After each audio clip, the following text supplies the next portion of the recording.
Welcome friends to another Dune video. Today we're going to look at the Arrakeen Conservatory and we'll be drawing on the Dune Encyclopedia for this video. When Jessica explored the old government mansion at Arrakeen, the Lady Jessica discovered a wet planet conservatory concealed beyond an airlock with a palm lock on the oval outer door.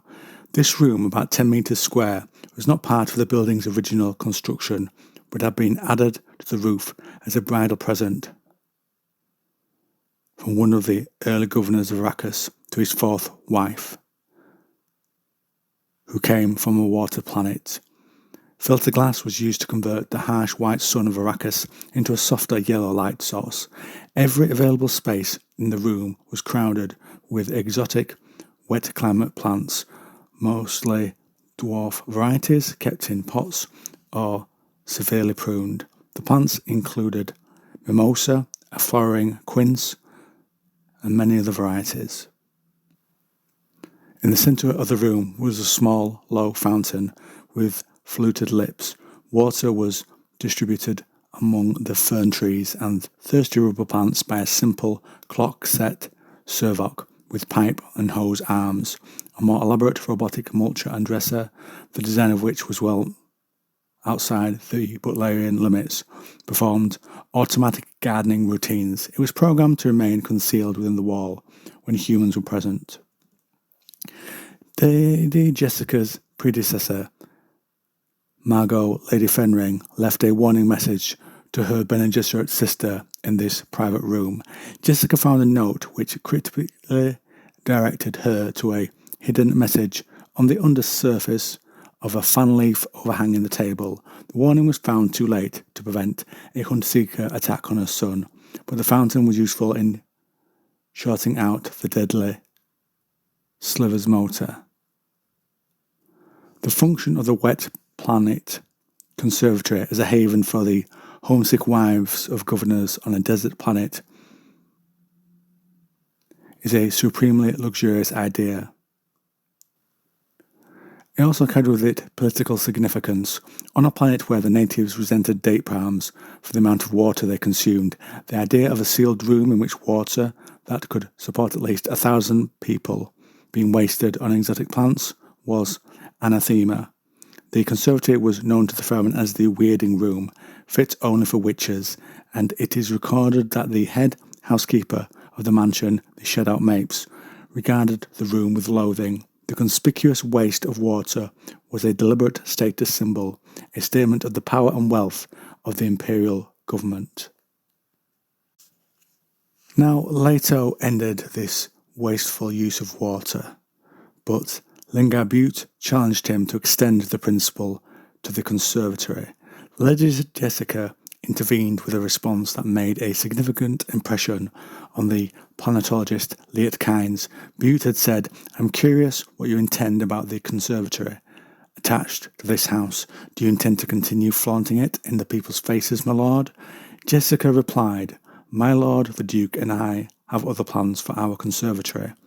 We intend to keep it, certainly, but only to hold it in trust for the people of Arrakis. It is our dream that someday the climate of Arrakis may be changed sufficiently to grow such plants anywhere in the open." This response chimed so well with the most precious dream of Liet Kynes, the gradual transformation of the desert planet to a paradise with water, that he asked her directly whether she brought the shortening of the way. Jessica's response completely changed the attitudes of this influential Fremen to the Atreides government. In the message left for the Lady Jessica by Margot Lady Fenring lay a deeper warning or lesson conveyed by the conservatory. The proximity of a desirable thing tempts one to overindulge. On that path lies danger. And Liet Kynes had said something to Jessica of similar importance. Remember that growth itself can produce unfavourable conditions unless treated with extreme care. The Fremen coveted water greedily. To put it crudely, they were dupes for the ecological dream of Liet Kynes as fulfilled by Paul Muad'Dib, and they did not understand the danger to them in the dream's rapid fulfillment. Consequently, they were destroyed as a race, packed into Jessica's wet planet conservatory was genocidal dynamite. The fervent awe at the idea of duplicating the conditions of the conservatory over a whole planet sprang forth after Paul and Jessica reoccupied the Arrakeen house. Jessica went to the waiting room and Paul explained to Stilgar that she was sick with longing for a planet she may never see, where water falls from the sky and plants grow on so thickly you cannot walk between them. Stilgar, reverent response, showed to Paul how much he had become a creature of the Lisan al-Gaib, the giver of water. Stilgar was thereby lessened. It was also an omen of the jihad that would send the Fremen off-planet to goggle at rivers, lakes, oceans and jungles, and then seek their reduplication on Dune. After the jihad years, Paul was content with a moonlit enclosed garden at Arrakeen with its fish pond, its sentinel trees, their broad leaves and wet foliage. When he momentarily saw the garden through Fremen eyes, alien, menacing, dangerous in its use of water, it is recorded that he thought men of the water sellers had had their way destroyed by the lavish dispensing from his hands, and they hated him because he had slain their past. Others hated him for changing the old ways, Muad'Dib's presumption in making over a whole planet had yet wider implications. The universe beyond would hate the name of Atreides when Arrakis had become itself a large, wet planet conservatory, although it would be loathed and coveted, not for its water, but for its desert spice and the power it symbolized.